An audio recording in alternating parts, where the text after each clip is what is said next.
Hey everybody, this is Rydo and we are back with another recording of Hearthstone. Today is Wednesday, March 14th. We're slowly making progress through the news and everything else. A lot of my news has shifted to just talking about every game that comes out, whether good or bad. Maybe that is a better way to do things than talking about, like, more specifically written articles designed to advertise specific games or articles designed to just report on things and make drama. We still need to do the Tavern Brawl.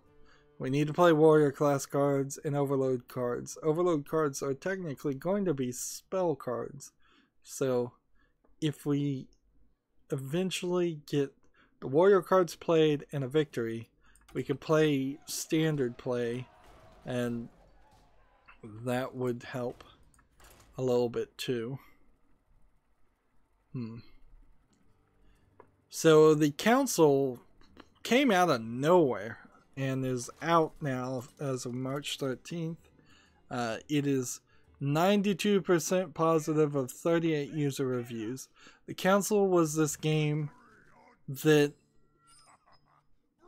has an interesting 3D artistic style, but it's sort of good, maybe just a year or two below what you would expect from a AAA game. So there's definitely some weirdness there, and you're playing through this mystery and you're getting skill points and you're going through conversations like Mass Effect, trying to investigate who's a murderer in this secret society of very famous people who are running the world behind the scenes. And I saw announcements for this, and then it just kind of came out, which is crazy. The complete season for the council, which is weird because I don't see any way to buy a season 1 at all, is $30, which this is what I would claim is a AA game. Not a single A game, but I don't know why I specifically took that card. But it's also not a AAA game. It's in line with something like Hellblade Susuna's Sacrifice, except for the fact that Hellblade Susuna's Sacrifice probably spent too much time and money on the graphics and not enough time on actual gameplay mechanics. This feels like this is going to have more of a gameplay thing. And some of the things it is being recommended against are interesting, to say the least. Horror visual novels and things. And The Witcher 3, some random things there. Let's look at there's only 3 negative reviews in the 80 reviews we have seen. Let's see, do this and this. And then let's just do this while we're doing that. Let's see. One negative review says, "I'm tired of changing the resolution because the frame was not covering my whole screen while playing in full screen window mode at the same resolution of my monitor. Now the mouse is stuck in an invisible box that doesn't let me click anything, so I can't reopen the screen settings." So technical issue there. "I didn't make it very far into this game for a few reasons. As the next review, the mechanics and interfaces are clunky. The voice acting is so bad that it's distracting. As American, I do not appreciate George Washington being painted as an underground fat cat global elitist."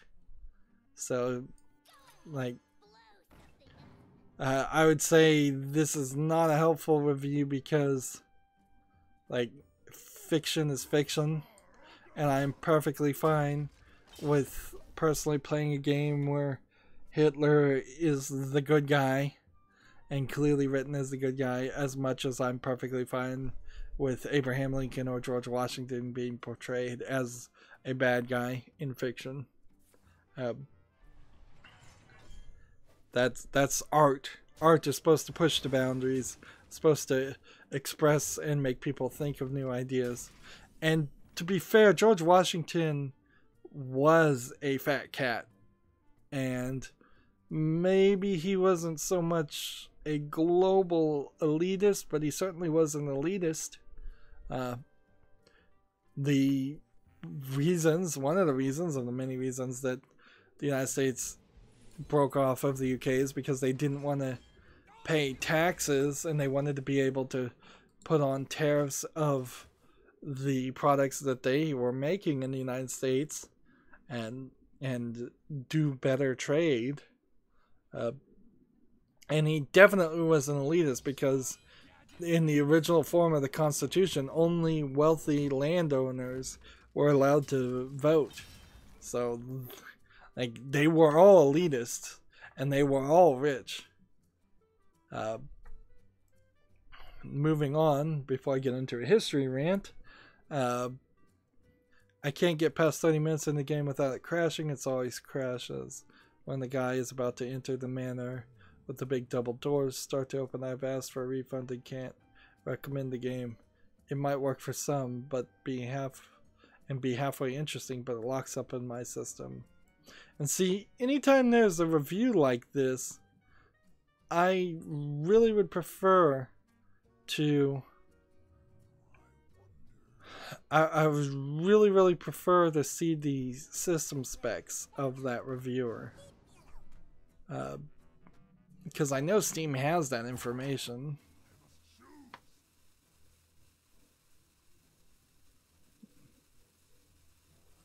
Let's see.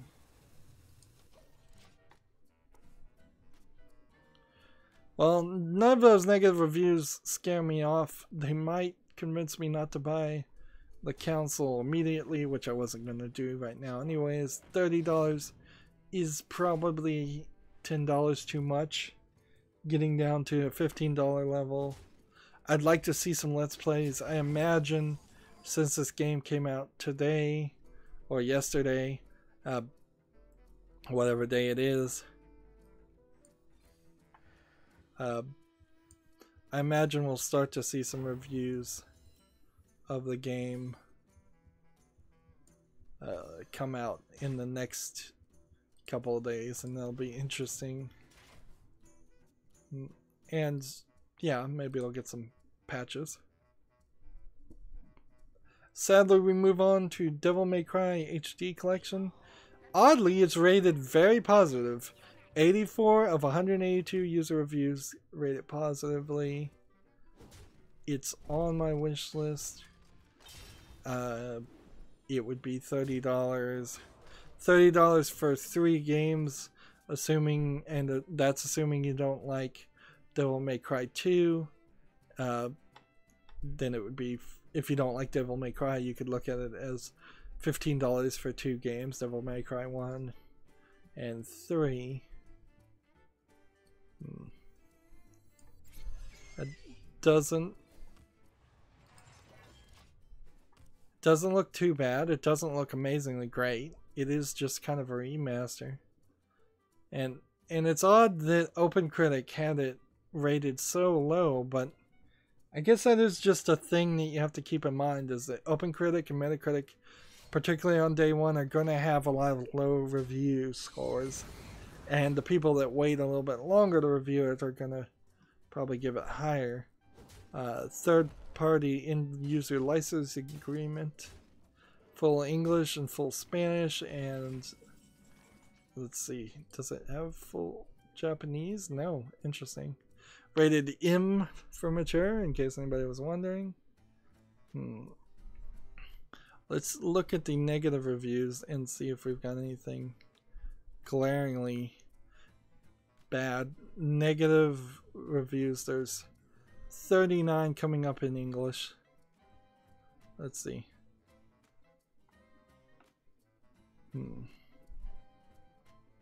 311 web spinners, Summon a random friendly beast. This. And this.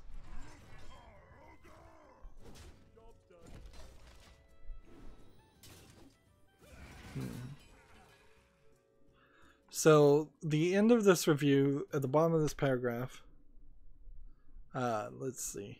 Well, the end of the first paragraph goes, so this collection should have been the definitive version, right? All issues fixed? No, they didn't even try. It's almost exactly the same, save for DMC1 subtitles.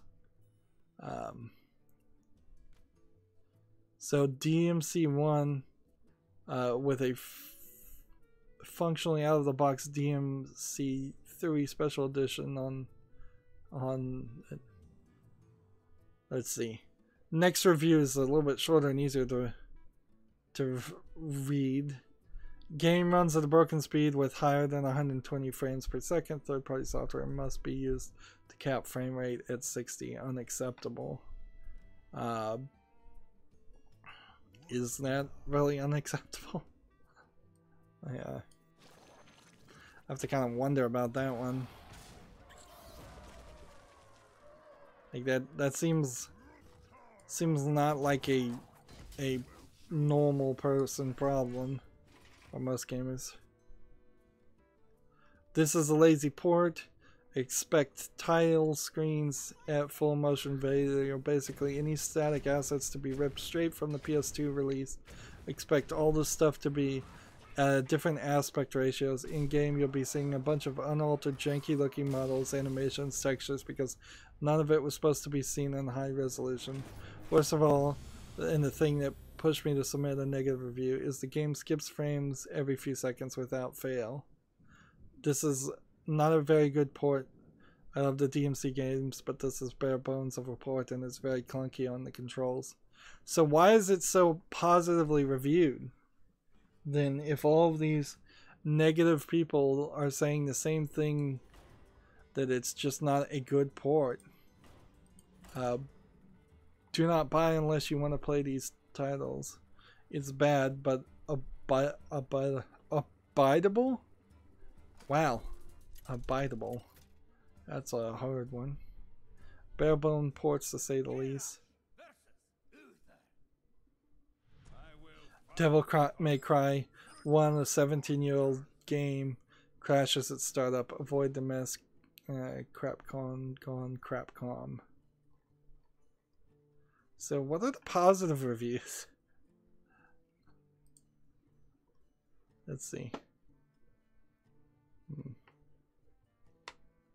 I think the problem here is people are hyped with any new Devil May Cry, and they're hoping that they might get a Devil May Cry 4. Like a lot of these positive reviews are like, thanks Capcom for totally not giving up on Devil May Cry. Hope you get enough of a turnout to consider continuing the series. And see, that's no way to buy a game. That is literally no way to buy a game, is to, in the hopes that they'll do better next time. Capcom is getting away with murder in this, it seems.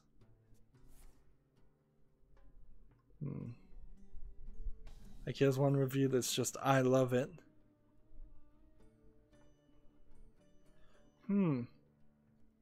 So, despite Steam having very positive, 84% of 182 user reviews positive, I, in this instance, tend to believe that it is actually a very poor port.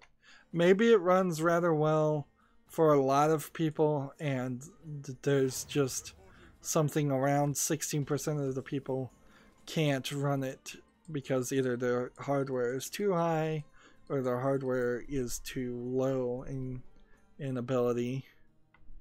I think also, since this game was just released on the 13th, it's going to take a while for more respected reviewers to play the games all the way through and see all the bugs. It could be that there's just a lot to see. Now, for me though, like I'm not gonna pull out a PlayStation 2. I'm not gonna go buy a PlayStation 2 and a copy of Devil May Cry. So if I'm ever going to play the original Devil May Cry games, this probably is the only opportunity. That being said, I don't think now is the time to buy this at $30. It's not on sale when it came out.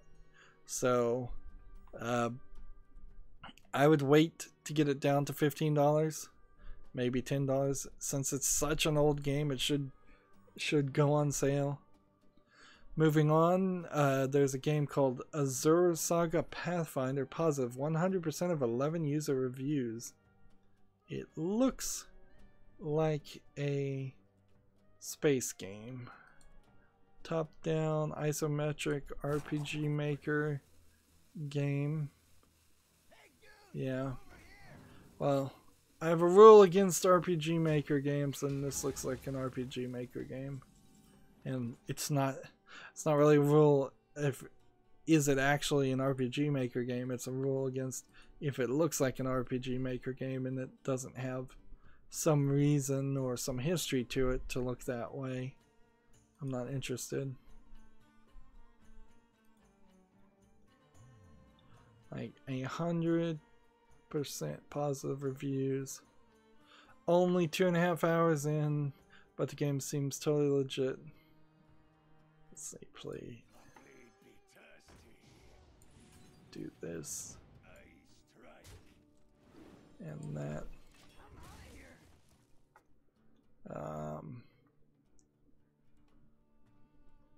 Let's see. Old school classic RPG with high-res graphics and beautiful artwork visuals can be deceivingly difficult and complex beyond initial early hours. Worth a try for RPG fans.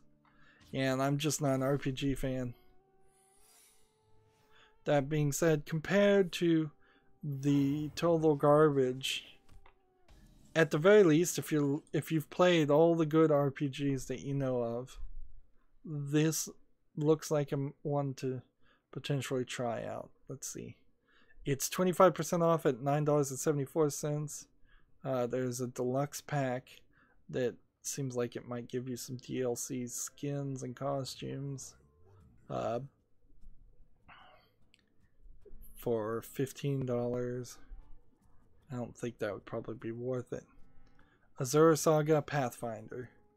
I want to look at the developer and see if they've made something else besides this game. Play this, this, and this, and this, I guess. No, that's the only game that they've ever made. Massive Hive Media. I'm not sure I'd really trust an RPG maker that's only published one game on Steam. Like, this might be a company we hear a lot about in the future, but right now, can't really give them that trust. I'm not video game related, but Amazon is recalling 260,000 portable power banks due to fire hazards. So, their Amazon Basics portable power banks between 2,000 milliamp hours and 16,100 milliamp hour ranges. So, there are also recalled numbers.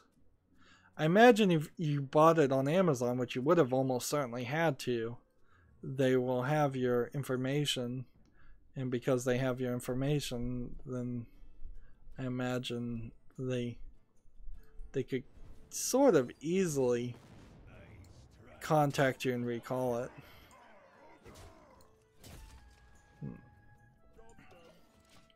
Let's see, there's a game called Vicky Spotter's School. 100% positive reviews of 11 reviews. Came out March 13th. It's from a developer called 4Kids. And it looks like a very early kids game for $1.20. You don't see a lot of that. it's, let's see, it's a find the difference game where you use a magnifier to highlight areas where the two pictures are different. Let's see. The features are nice graphics. The game trains attention. A lot of familiar scenes from school. Supported all platforms. Many Steam achievements. I don't know how deep you want to go down the well of trusting random people to make kids game. That is certainly an issue that you want to be careful about. Vicky Spotter apparently is going to be their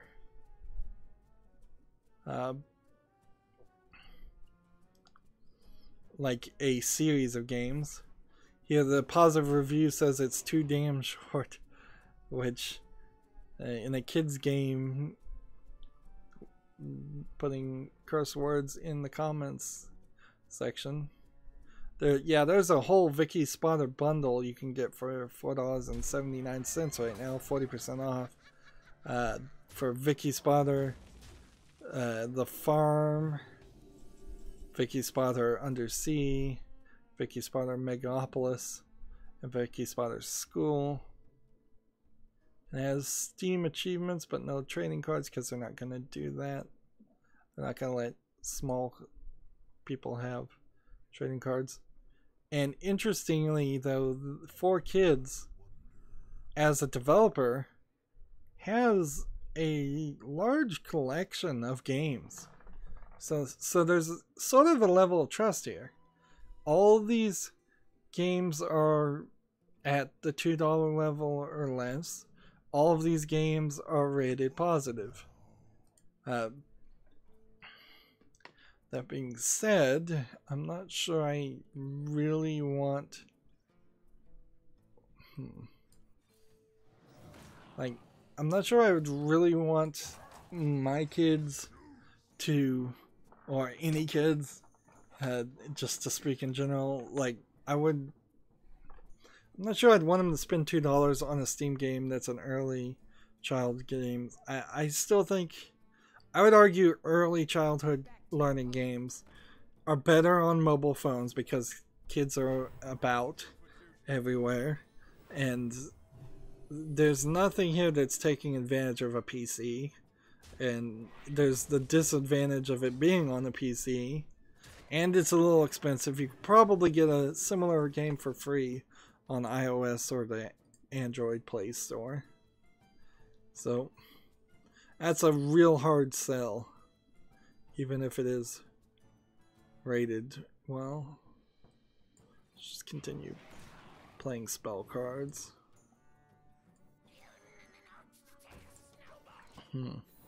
Next game we have is called Mini Ballist, B-A-L-L-I-S-T, all one word. Mini Ballist. It seems like an interesting controlling scheme where a ball bounces back and forth and you have to get it to make right angle turns. I don't know about this one though.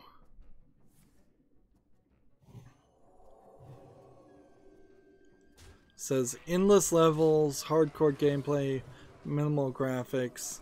There are no reviews on this game. It's made by Timberwolf Studios, who have made, let's see, 3 other games. One called Broccoli Bob that's rated positive.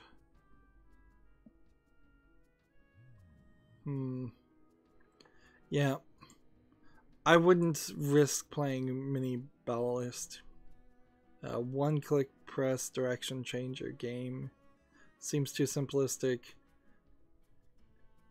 Asking 74 cents right now with 25% off is a decent amount, I would say, but I mean, you can't get much cheaper than that, but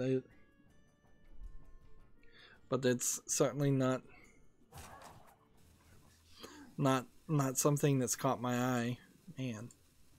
Oh, by the way, there's a Monster Hunter Devil May Cry collaboration. Like, Monster Hunter is collabing with everything Capcom because it is a Capcom game.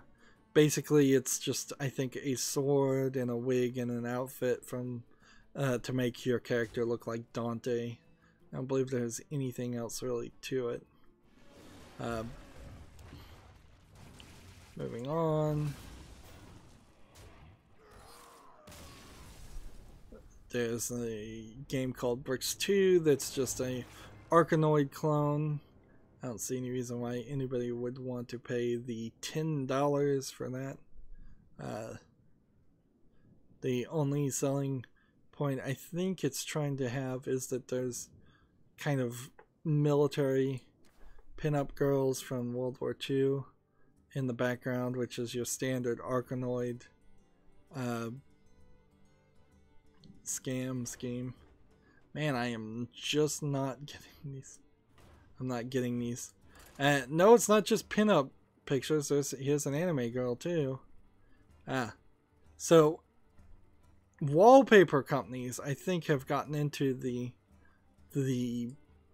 business of making Arkanoid clones and then using all of their collection of wallpapers that they'd been selling for 50 cents before and trying to resell the same product.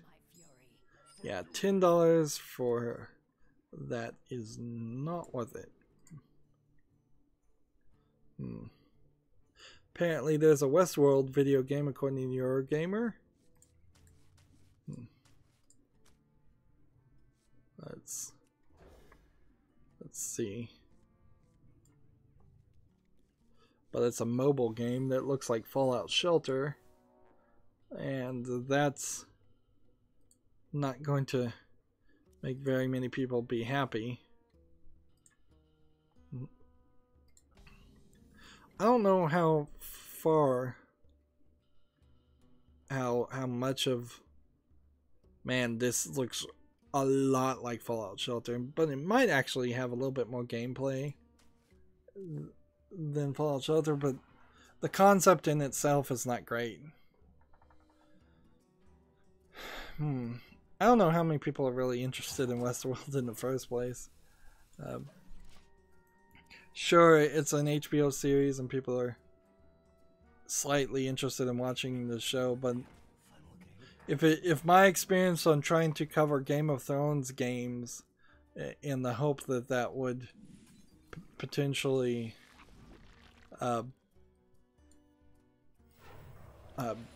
get me more views, it barely worked. I just don't think people want to transition from from the TV genre to the video game genre. Gamer Sutra has an article, a blog pricing your video game.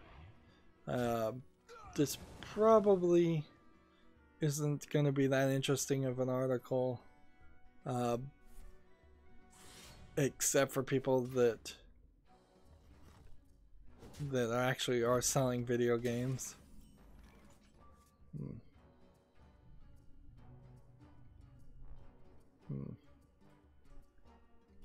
And see, he's got a scale here that's, if the price is $0 to $5, the game either has to be good and short or just bad. For $5 to $10, the game has to last the weekend or the evening.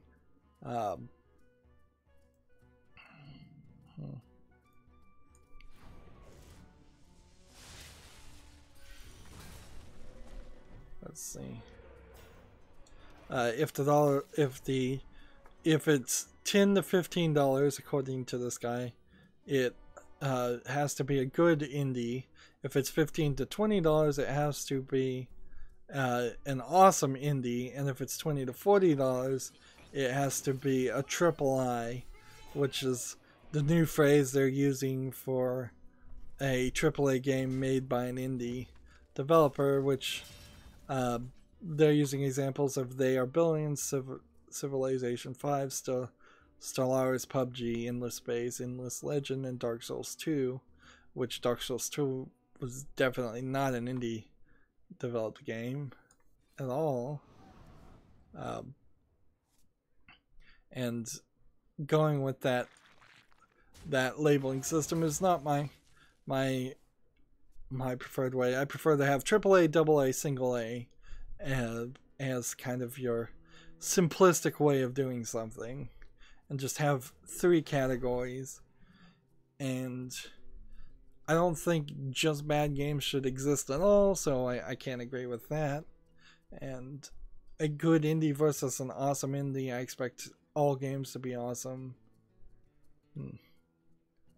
So in his article, he says Dark Souls 1 should have been $20, Dark Souls 2 should have been $40, and Dark Souls 3 should have been $60.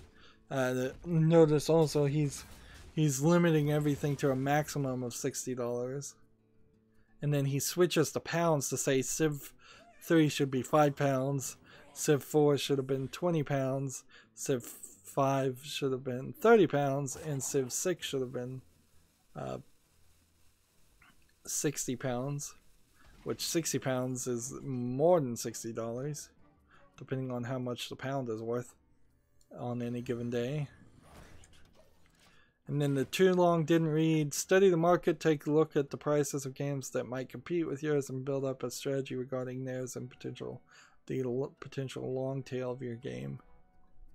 Yeah, that's certainly what a lot of people who just put games on Steam don't look at, is how is this game going to catch anybody's attention and make any sales whatsoever in the initial release, or a month later, 2 months later, 6 months later, a year later. Like, it's not just about quick cash, because you're just not going to get it.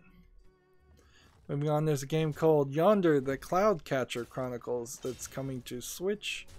It looks cutesy. It was previously released on PlayStation 4 and PC, so now it's coming to the Switch via $30 via the eShop, or $40 if you want to pay for the cartridge, which has been a consistent problem,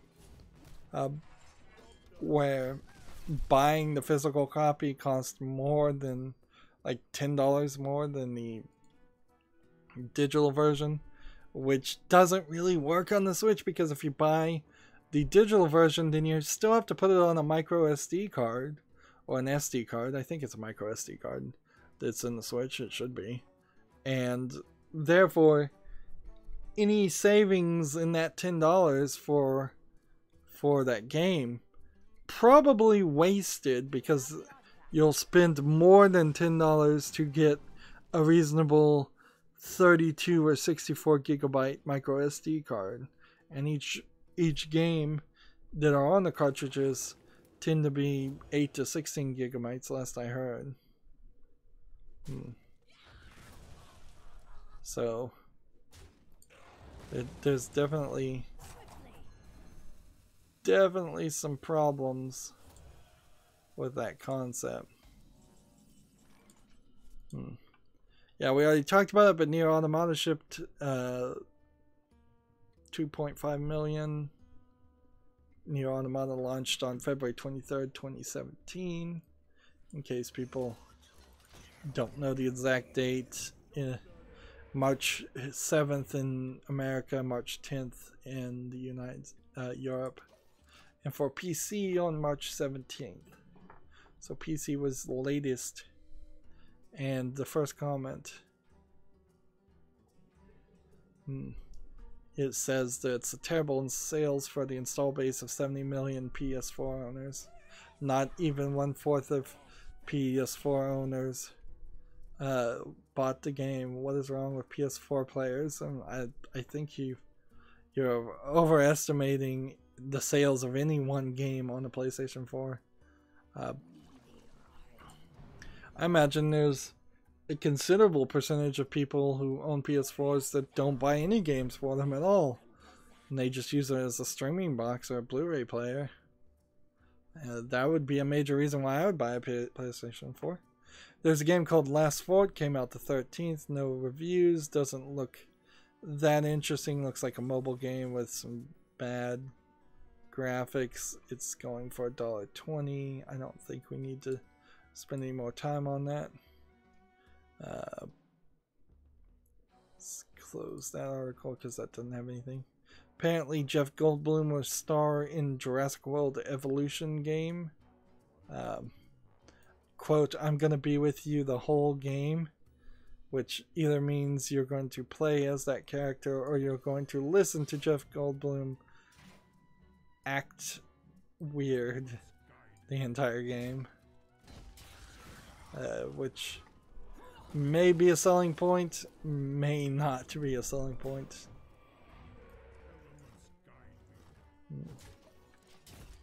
Let's see. I'd like to see some footage of what this game is going to be, because this isn't a Lego Jurassic Park game. This is a 3D animation realistic thing. I don't know if it's going to be mostly a walking simulator or what.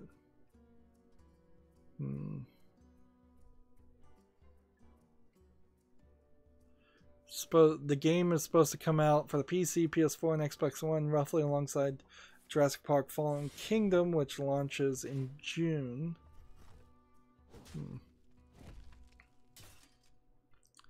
Yeah, but there is no footage or really any explanation on what the game is. And that stinks.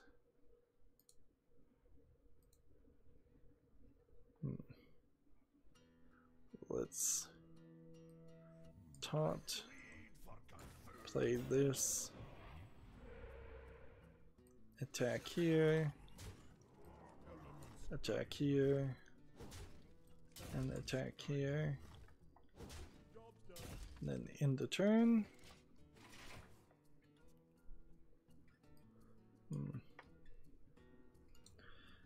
I'm gonna have to mute more people on my Twitter account ever since I started looking at every game.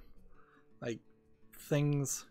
This is good though, because I've left my Twitter account really just the same for a year or two. Watching the same people over and over again. Getting some fresh blood, getting some more actual news and things to talk about is a smart move. Let's see.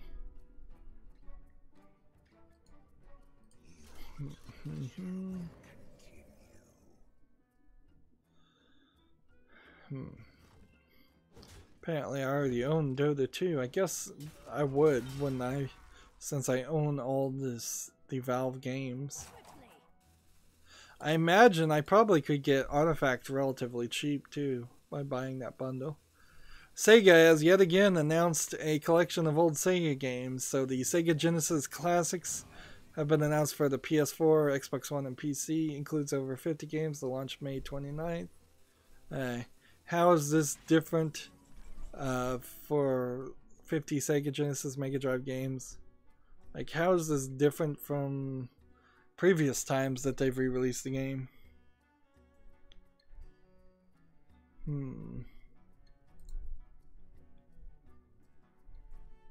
Like, I'll watch this trailer and just see if there's, like, what can you even really do to have a different type of release? Let's see.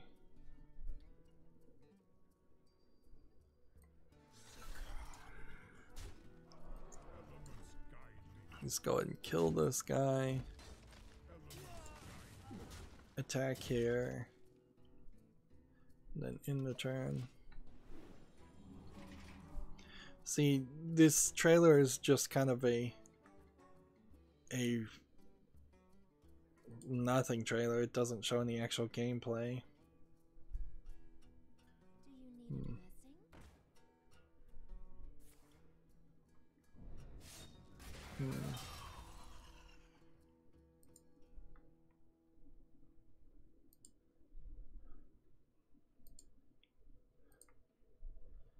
Let's see.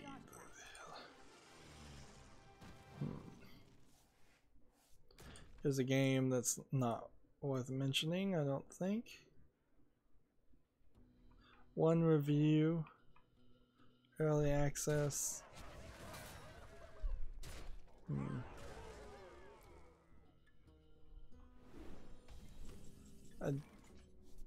Yeah, this game I don't think even deserves to be mentioned. It's bad graphics and just nothing.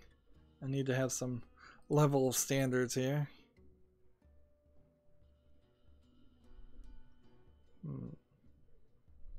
And here's another game that's free to play that's not worth mentioning.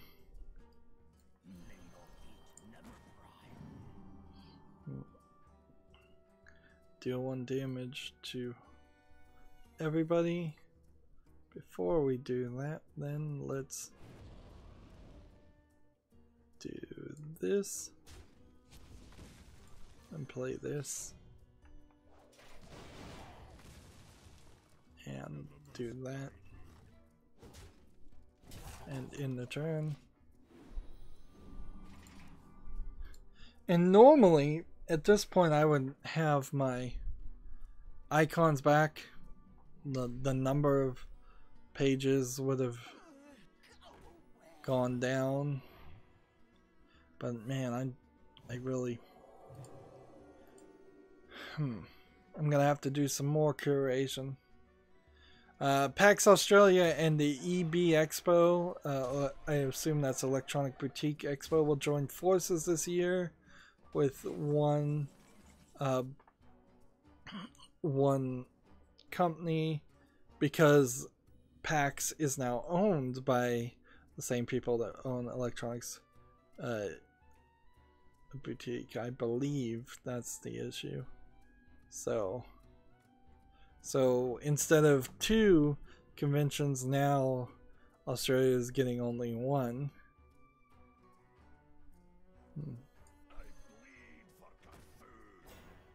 And this.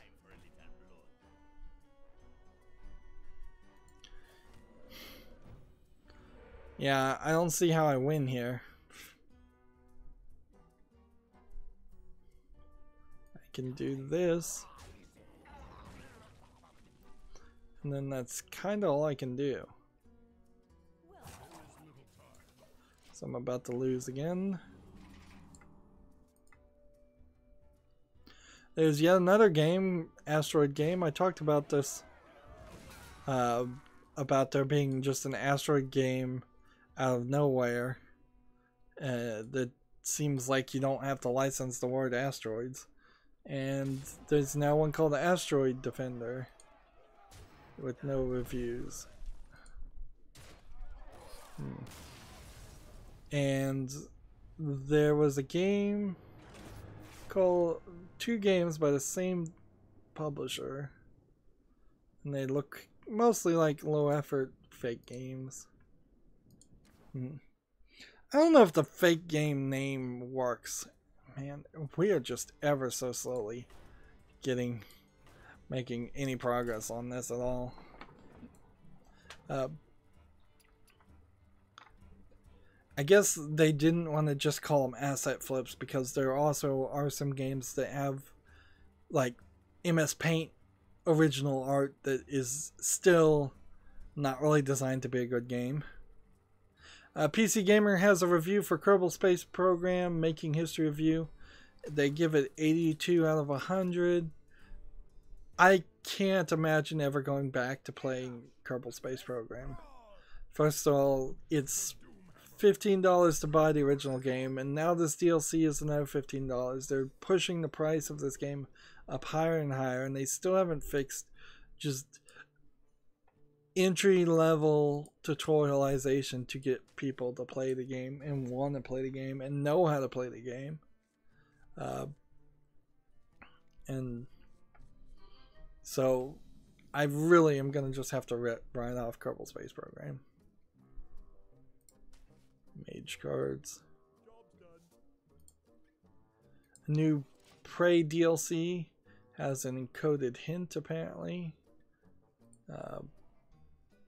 So there's a tease for I don't know, I think you're gonna play as a different character. Although, how you play as a different character in that game, I don't know. I don't know how you do DLC in that game. Prey as a game, I'm a little sad that I didn't play at all. Like, I think I would have enjoyed it, and I do want to get around to it, but I also don't believe that there actually is going to be a sequel to it anytime soon, or any real reason to rush. I have so many other games to play.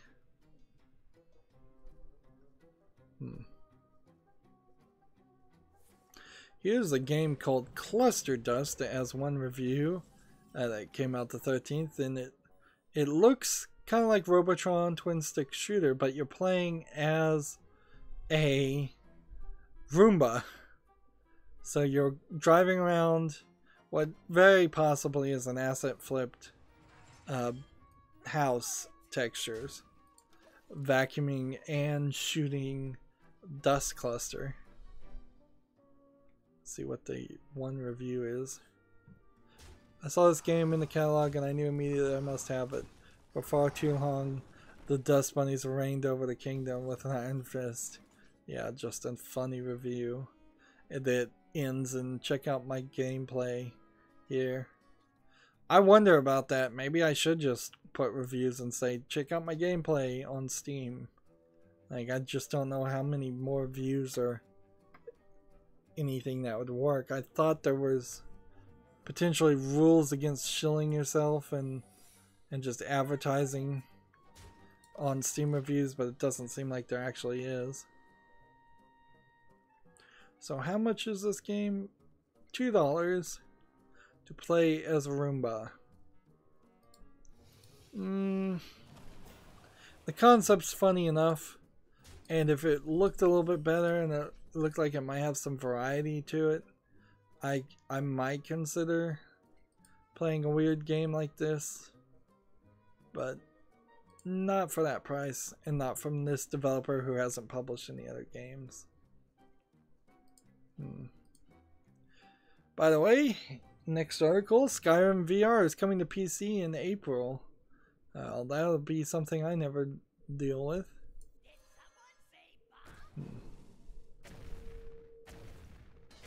Come on. Hit this guy 4 times.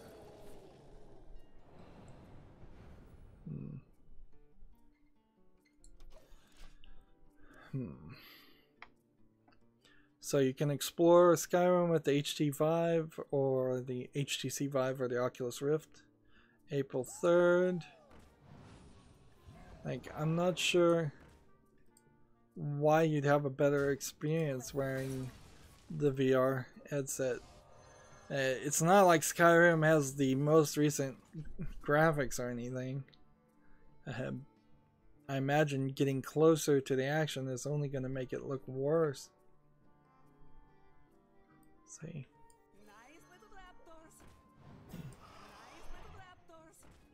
Yeah, we can play 2 of those on the cheap. And then I can play this next turn and kill a decent amount of these people.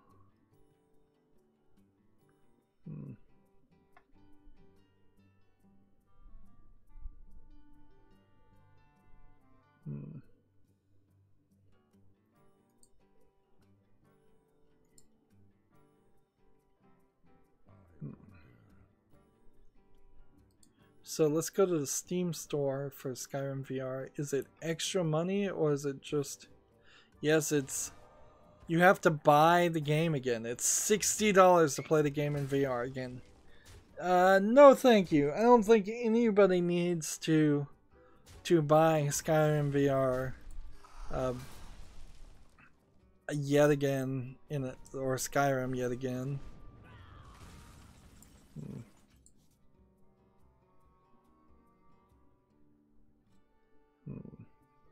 Oh, since today is Pi Day, the 3rd month and the 14th day, 3.14, the Raspberry Pi Foundation, Element 14, have announced a new version of the Raspberry Pi. That is the Raspberry Pi 3 Model B+. The newest one was last year's model, the Model B. It has some slight incremental improvements, and they're integrating support for a power over Ethernet via an add-on that they haven't developed yet, and they're adding support for 5 gigahertz network wireless, and a slightly faster processor, same amount of RAM, I believe, and not really much of anything else. Let's see. I should have played this. That would have been a much better card to play.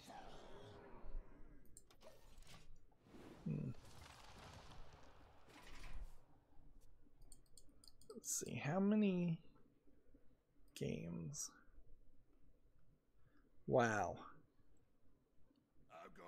So there's a whole series of games called Fantasy Mosaics on Steam that are selling for an incredible price of $7, 15% off right now to get it down to $6. Really expensive game for what is effectively just a simple number crosswords, not Sudoku, but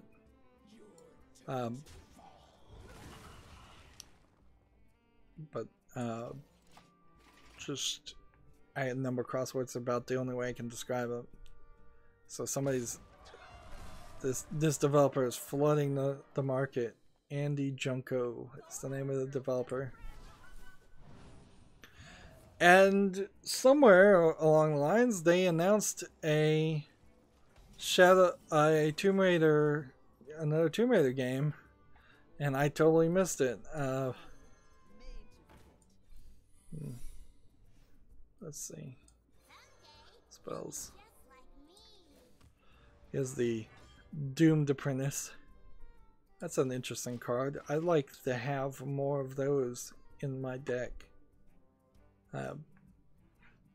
So there's a game called Shadow of the Tomb Raider that is going to be the climatic finale to the Warcraft origin story, which is going to be the first three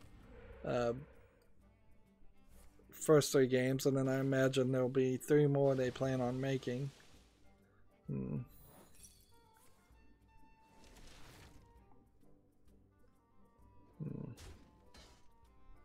But it seems like the teaser website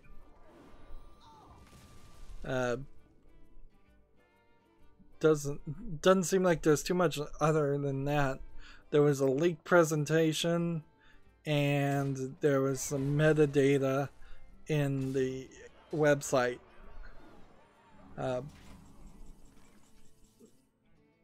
And it seems like it's going to be on PC, PS4, Xbox One, with no mention of exclusivity.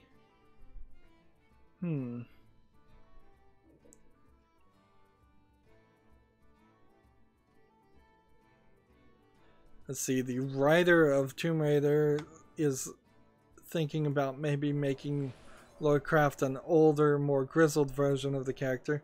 I don't know why they're so intent on doing,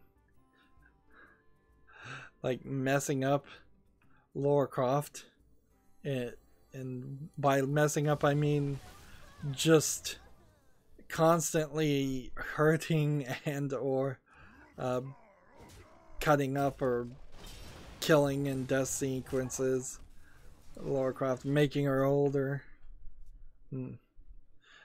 Giving her a breast reduction might be an argument to be made in that too,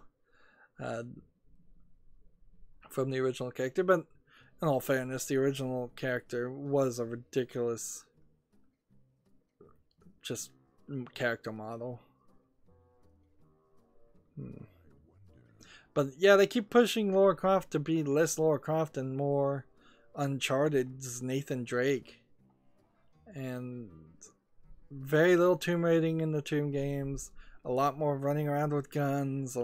Which I guess running around with guns is a Lara Croft thing. I'm not the real fan to ask of what a true or better to its history Warcraft game would be. There should be some craziness in it though, with monsters and dinosaurs and fighting wolves, and they're not doing any of that too much. I've played the second game, Warcraft, and it's airing right now on my channel. What is that one called? Rise of the Tomb Raider. Not particularly the greatest game. I did like the just 2016, I believe, game called Tomb Raider. That was the reboot. Fine, but I feel like Rise of the Tomb Raider had a lot of garbage added onto it. It definitely did, with multiplayer and a survival mode and just a bunch of garbage added in as DLC and microtransactions, and then not a very solid main story single player experience. And that really hurt the game. And by the time I had played the slightly too large open world areas and tried to get all the collectibles and tried to do everything, and at some point I think I just gave up and didn't even 100% the game. By the time I played the single player game, I had no interest at all to play the extra added on things.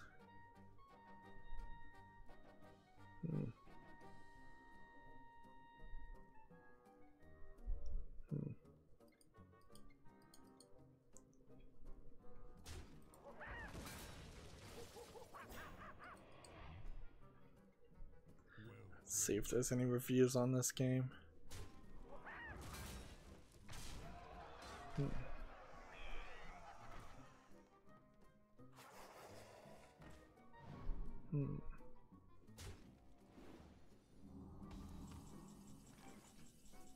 Yeah, I don't see anything in this game to bother to even mention it. I really am gonna have to find a way to speed up this.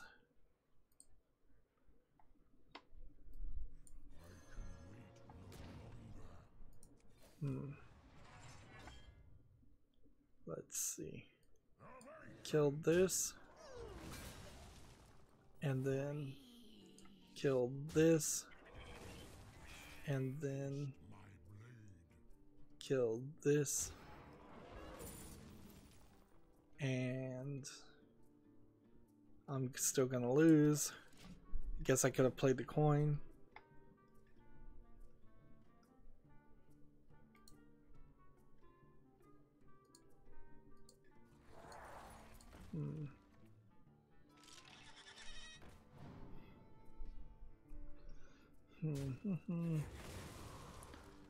This is a VR game, so... Well, there's a VR game called Conjurer's Eye that's 89 cents. It doesn't look incredibly horrible. And you might be scratching the surface on VR games, so I could see why you might want to check that one out. Let's see.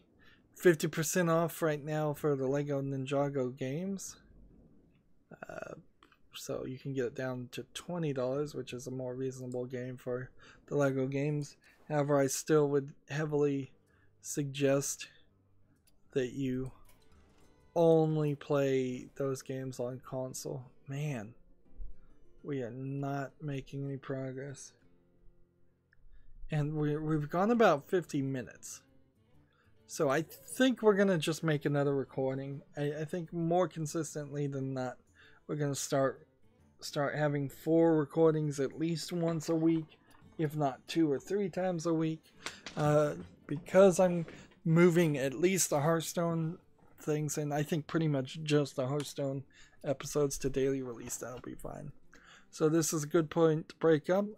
As always, I ask you to like, share, subscribe, comment, and watch every second of my videos. If you want a friend or follow me on any social media sites, there's a whole bunch of links down below in the description. If you want to support me, give me a game on Steam. Thank you for watching. Have a good evening.